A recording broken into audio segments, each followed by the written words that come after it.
Hai, hari ni berbaju batik. Sebenarnya hari ni hari Khamis, baru balik event Open Day Kerajaan Negeri Melaka atau Hari Ketemu Rakyat.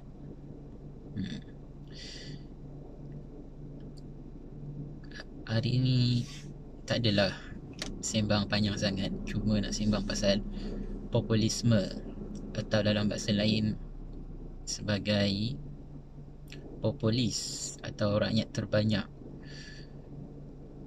atau kepahaman yang bersifat meraih rakyat terbanyak tapi atas meraih kepentingan politik atau kepentingan elit. Dia bersifat meraih rakyat tapi dalam masa sama dia bersifat meraih kepentingan elit. Contoh-contohnya ialah beberapa keputusan yang bersifat seakan-akan membela nasib rakyat terbanyak, tapi sebenarnya dia ada sesuatu yang mahu di sebalik tawaran yang dibuat. Contohnya beberapa keadaan apabila nak buat satu instrumen bantuan sosial. Contoh dulu ada BRIM. Dulu bantuan BRIM tu peringkat awalnya sebagai satu mekanisme lah bantuan yang bersifat instrumen bantuan sosial, bantuan kebajikan lah untuk meringankan beban kos hari hidup. Tapi makin lama apabila bantuan tu diberikan tapi ada matlamat di sebaliknya untuk, yalah, orang kata pancing undi atau beri gula-gula. Kita beri lagi, rakyat lagi mahu. Kita beri lagi, rakyat mahu. Dan itu antara bentuk yang bersifat populisme, antara mahu mengimbangi kepentingan rakyat dan juga bersifat kepentingan umum atau kepentingan elit.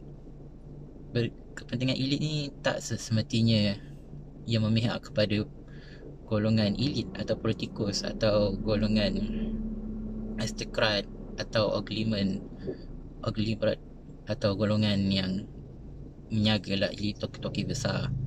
Tapi dia juga kadang bersifat memihak kepada keputusan-keputusan yang bersifat nasional, yang bersifat kepentingan negara lah. Ada beberapa banyak contoh. Antara dasar-dasar yang terawal, contoh dasar dasar rancangan kedua, dasar ekonomi baru, itu antara yang bersifat populis sebenarnya. Tapi dalam masa sama dia nak mahu membina sebuah negara. Sebab peringkat awal Malaysia sudah ada negara sudah terbina, tapi yang belum terbina adalah membina bangsa. Dan ini dua perkara yang berbeza lah. Kita sudah ada negara tubuh, maksudnya infrastruktur, kelengkapan semua memang sebahagian rakyat akan menikmati, walaupun tak dinafikan ada beberapa golongan sisi yang agak merempat, yang kelangkangan lah. Kalau miskin bandar, miskin kota tu memang jelas akan kelihatan. Tetapi dari sudut membangunkan bangsa tu, Malaysia masih lagi belum mencapai satu tahap seperti negara remaju lah, negara dunia pertama atau seperti negara Amerika lah. Dengan contohnya penggunaan bahasa Inggeris sampai sekarang menggunakan bahasa global berbeza dengan bahasa Melayu. Walaupun populasi penggunaan bahasa Melayu begitu besar sekali, tapi bahasa Melayu masih belum lagi bersifat antarabangsaan lah. Sebab rakyat sendiri, bangsa tu sendiri belum sampai satu tahap menjadi satu negara yang bersifat negara dunia pertama, yang mampu mencipta teknologi sendiri, yang mampu membina pengetahuan sendiri, yang mampu membina apa sudut yang menjadi asas seorang manusia memerlukan asas tu. Tapi orang-orang kita, bangsa dalam konteks bangsa Malaysia, belum sepenuhnya capai tahap segitu rupa lah. Kita mungkin ada angkasawan pertama, kita mungkin ada jago elit sukan yang dah bersifat antarabangsa, tapi masih belum seperti negara besar lah, atau macam China, Australia. Malah kalau kita lihat secara general pun, rakyat kita masih belum mampu lagi lah kalau nak bersikap seperti negara-negara dunia pertama.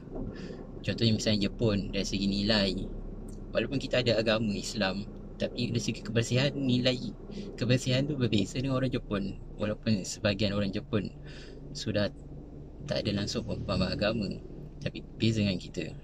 Sebab kita masih lagi berlaku satu permasalahan nak membina bangsa bagaimana. Sudah agama, ada satu masalah lagi dengan pelbagai fikrah, aliran, mazhab. Belum ada satu bentuk yang tunggal nak bina satu bangsa yang betul mandiri. Itu masalah agama. Ada beberapa masalah ekonomi, politik sendiri, sifat bangsa tu sendiri memang bermasalah. Okay, itu cerita lain lah. Populisme, contohnya lah, kalau kita nak beri bantuan bersifat instrumen bantuan sosial, tapi dalam masa yang sama kita tak naikkan taraf kehidupan, maksudnya gaji minimum lah, tak gunalah. Kalau kadar perolehan ni, contoh RM10 sehari kita dapat, tapi jumlah nak belanja makan melebihi RM10, kira tak setimpal lah. Sudah harga barang naik tapi pendapatan tak naik. Dan ini ruang yang tak bersifat populis lah. Orang lebih bersifat lihat populis, beri bantuan, oh gitu dah. Sebab tu ada pepatah Cina kata lebih baik beri pancing daripada beri ikan, supaya dia boleh cari ikan lebih banyak. Berbeza kalau kita bagi ikan terus, dia makan habis. Baik kita beri pancing dan dia boleh sendiri mengembangkan apa yang dia mahu dan keperluan asas yang dia mahu lah. Itu antara contoh populisme. Walaupun populisme dari segi peringkat teori ada pelbagai pemecahan antara right wing, left wing. Apa saja yang melibat kepentingan antara kepentingan elit dengan kepentingan rakyat terbanyak. Apabila nak mengimbangi antara keduanya, itu bersifat populisme. Di Malaysia sendiri dasar yang bersifat populisme memang banyak lah. Dan itu tak nafikan antara penyumbang membentuk negara sampai sekarang. Tapi ada apa keadaan populisme dari sudut ruang demokrasi pun memang bermasalah. Itu antara contoh lah tentang populisme. Jadi selamat tidur.